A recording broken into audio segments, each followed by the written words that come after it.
Pack your things, Claire. This apartment belongs to my son now. Does it?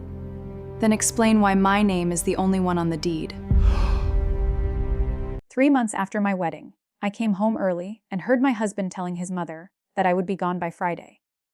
They were sitting in my living room, drinking my coffee, planning to remove me from an apartment they believed belonged to someone else. What they did not know was that my name was the only one on the deed, and what I did not know, yet, was how far they were willing to go to steal it. Hello, my name is Claire Bennett. I was 34 years old when I married Daniel Mercer, and for a short time, I believed I had finally found the quiet, steady life I had always wanted. I worked as a project manager for a commercial design company in Chicago. The job was demanding, but it paid well. I was careful with money because I had grown up watching my mother stretch every dollar after my father died. The apartment came from her. It was a spacious 2-bedroom unit on the 9th floor of an old brick building near Lake Michigan.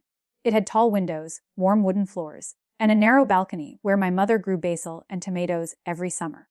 When she became ill, I moved in to care for her.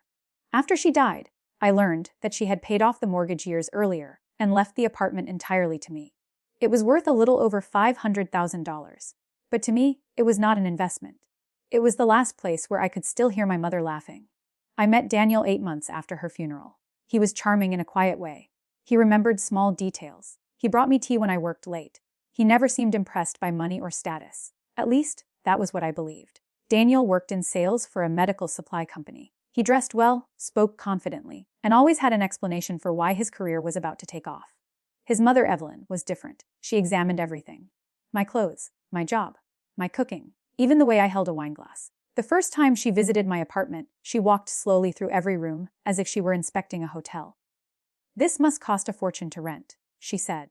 I told her the building belonged to a small private company and that I had a favorable long-term arrangement. That was not exactly a lie. The company was Bennett Property Holdings, an LLC my mother's lawyer had helped me create. I was its only owner. Why did I keep that secret? Partly because my mother had warned me. "Never tell people everything you own before you know what they value," she once said. Some people fall in love with a person. Others fall in love with access. At first, I planned to tell Daniel after we became engaged. Then his behavior around money began to worry me. He borrowed $5,000 from me for a temporary business emergency. He repaid only half. He pressured me to combine our bank accounts before the wedding. When I suggested maintaining one shared account for household expenses and keeping the rest separate, he became offended. Evelyn called my decision a strange way to begin a marriage. Still, Daniel apologized. He said he understood. He told me he loved my independence. I wanted to believe him. We married in a small ceremony at a hotel overlooking the river. Daniel moved to the apartment 2 weeks before the wedding. We agreed to split utilities, groceries, and building fees. I never charged him rent. For the first month, everything felt peaceful. Then Evelyn began appearing without warning. She rearranged my kitchen cabinets. She replaced my blue curtains with cream ones because mine looked cheap. She criticized the framed photographs of my mother in the hallway. "A married home should look forward," she said, "not backward." One afternoon, I returned from work and found my mother's reading chair in the building's trash room. Daniel said Evelyn thought it was worn out. I carried it back upstairs myself. That night, Daniel accused me of choosing old furniture over family harmony. It was our first serious argument. After that, something changed. Daniel stopped behaving like a guest in my home and started behaving like its owner. He invited coworkers over without asking. He ordered an expensive television or shared credit card. He gave Evelyn a key. When I objected, he smiled as if I were being unreasonable. "Claire, we're married. There is no mine and ours anymore." The sentence should have sounded loving. Instead, it sounded like a warning. One Tuesday morning, Daniel told me he had lost his job. He said the company had restructured. He acted embarrassed, and I comforted him. I told him we would be all right for a few months if we reduced unnecessary spending. But Daniel did not reduce anything. He joined a private gym. He bought a new watch. He began having long lunches with a man named Victor Hale, whom he described as a business consultant. When I asked about the expenses, he said he was building connections. Evelyn defended him. "A man needs confidence while he rebuilds," she told me. "Your job is to support him, not interrogate him." Then, one rainy Thursday, my final meeting of the day was canceled. I left the office 2 hours early and arrived home shortly before 4. As I stepped into the hallway outside our apartment, I heard Evelyn laughing inside. Daniel's voice followed. "Once she signs, it won't matter what she wants." I stopped with my key in my hand. Evelyn lowered her voice, but the old door carried sound. And if she refuses? Daniel answered without hesitation. Then we make her look unstable. By Friday, Claire will be gone. I stood perfectly still. My first instinct was to open the door and demand an explanation. Instead, I remembered my mother's warning. I quietly stepped back, walked to the stairwell, and took out my phone. Then I started recording. Through the door, I heard papers moving across the dining table. Evelyn said, "Victor promised the bank would accept it. He said the transfer documents are enough to begin the process. Once the lease is in my name, we use the apartment as the business address. Then we apply for the credit line." Evelyn sounded pleased. "And Claire thinks you're only updating the insurance."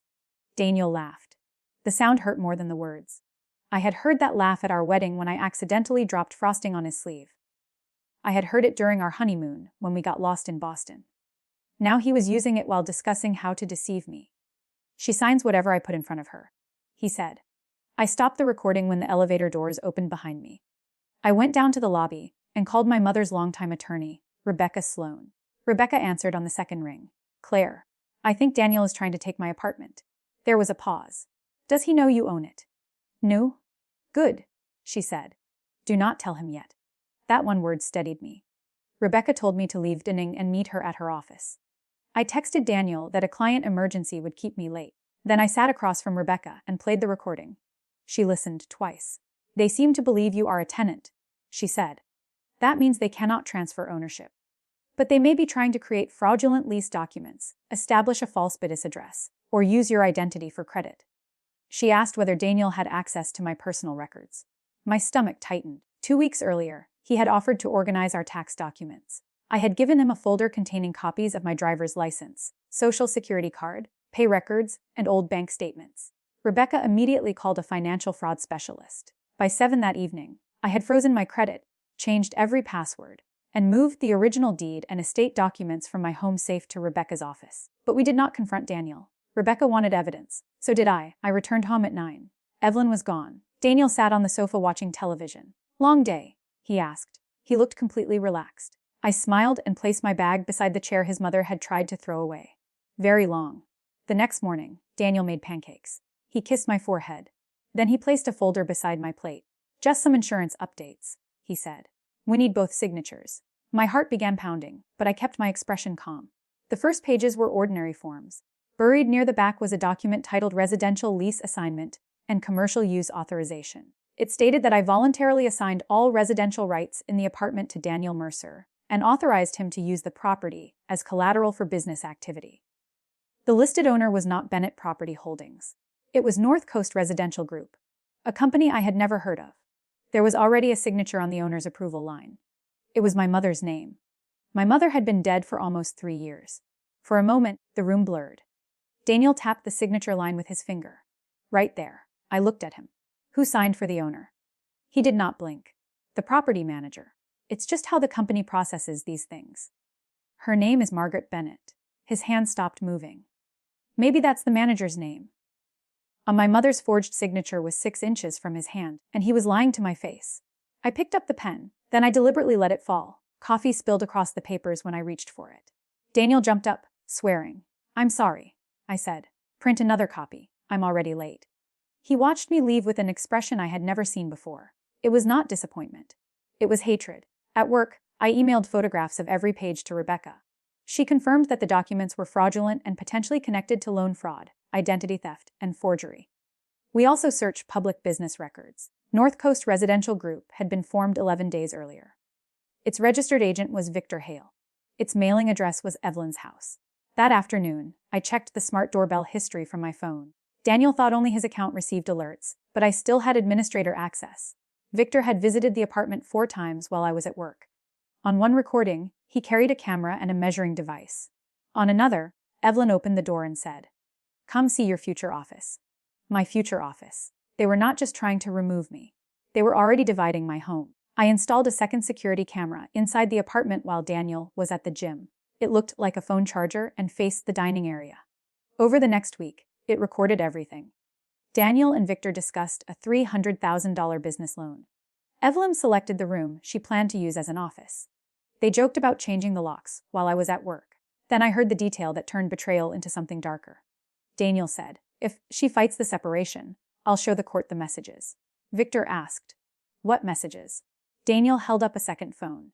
The ones proving she threatened me. Evelyn smiled. Sometimes a woman needs help destroying her own credibility. They were manufacturing evidence to make me look dangerous. That night, I lay beside Daniel while he slept. His face looked peaceful in the darkness. I wondered how many nights he had held me while planning this. I did not cry. I made a list. Rebecca connected me with Detective Luis Ortega from the Financial Crimes Unit. At first, he warned me that ugly intentions were not enough. We needed evidence showing an actual attempt to commit fraud, so we gave Daniel room to continue, not control. Room. There is a difference.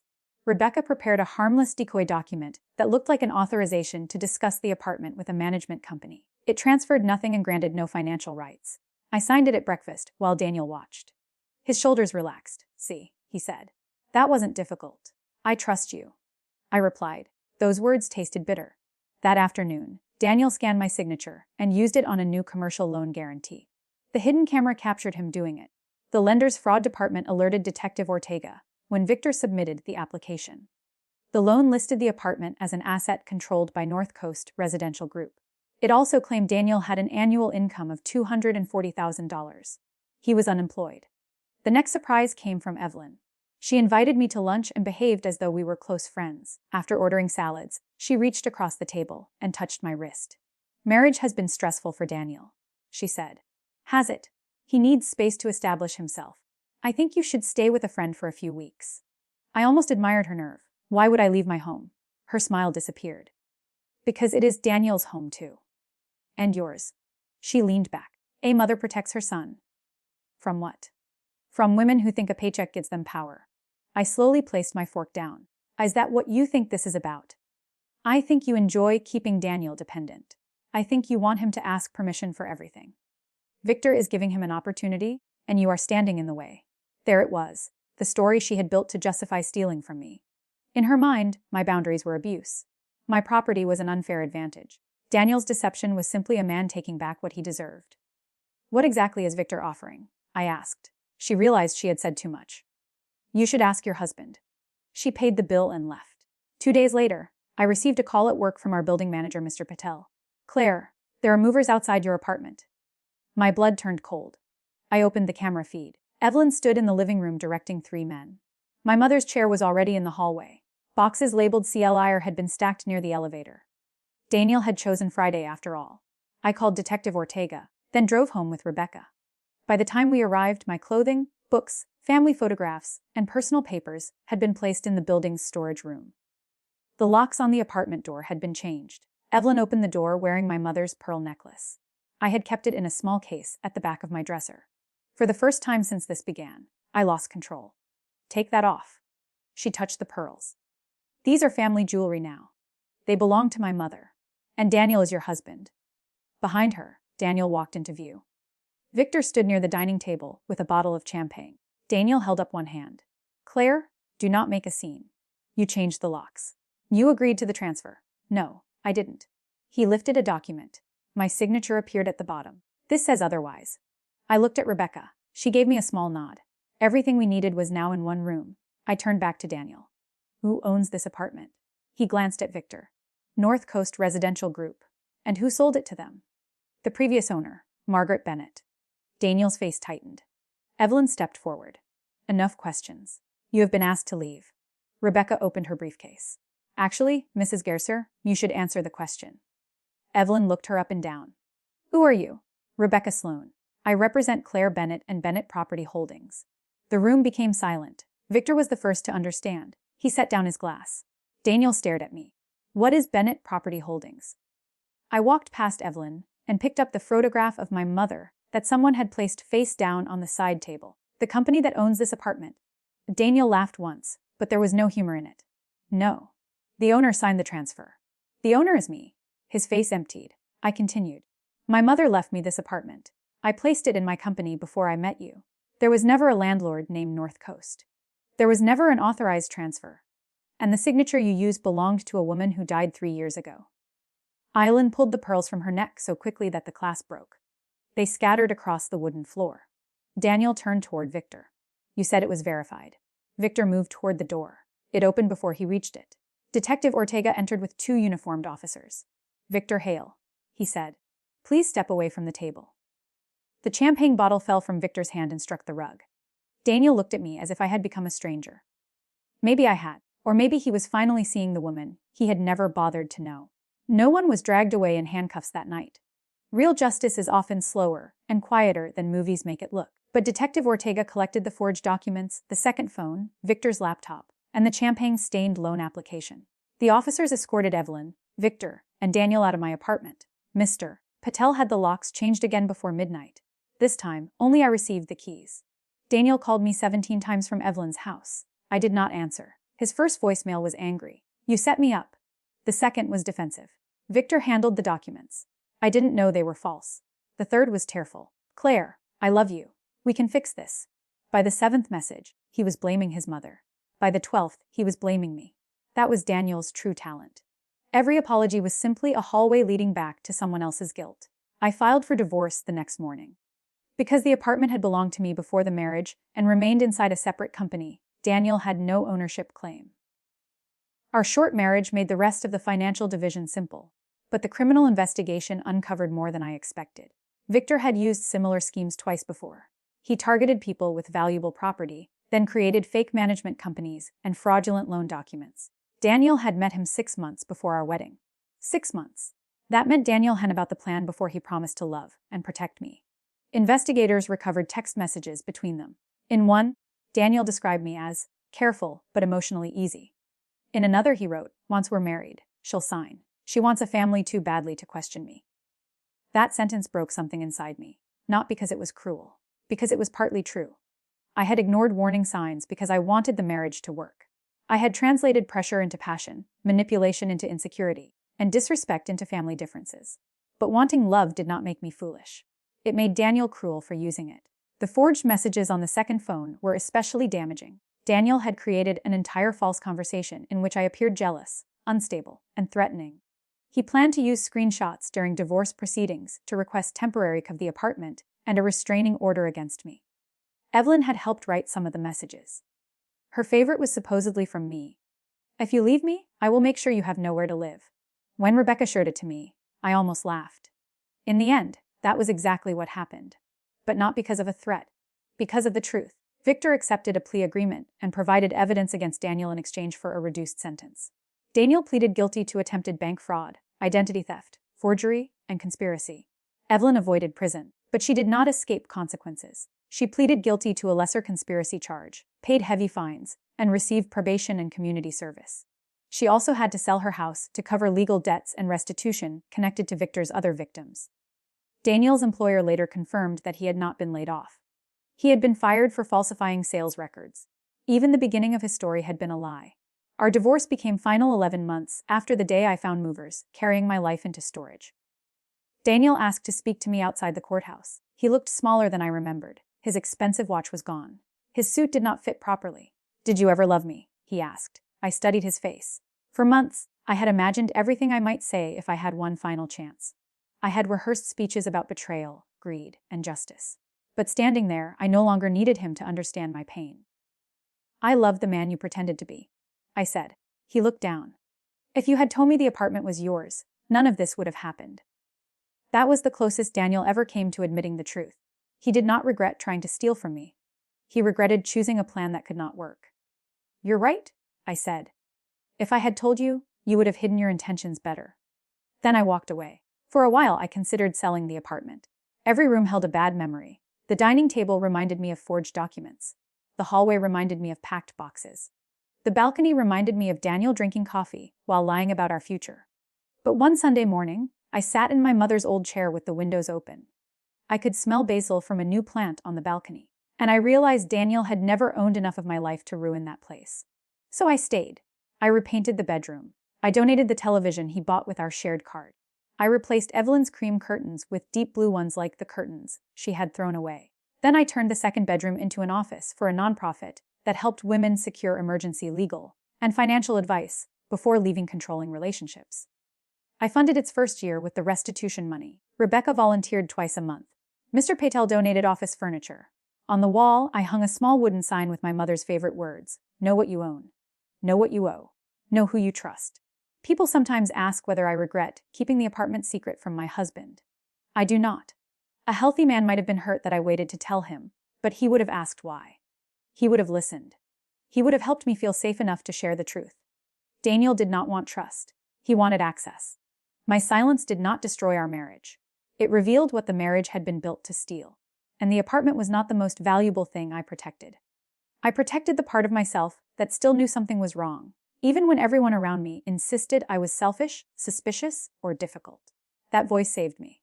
2 years later, I stood on the balcony as evening lights appeared across Chicago. Behind me, women were gathering for the nonprofit's monthly workshop. Some had questions about credit. Others needed help understanding leases, joint accounts, or property records. I told them my story. Not to teach them to hide everything. To teach them that love should never require blindness. Before the workshop ended, a young woman asked, "What happened to the people who tried to take your home?"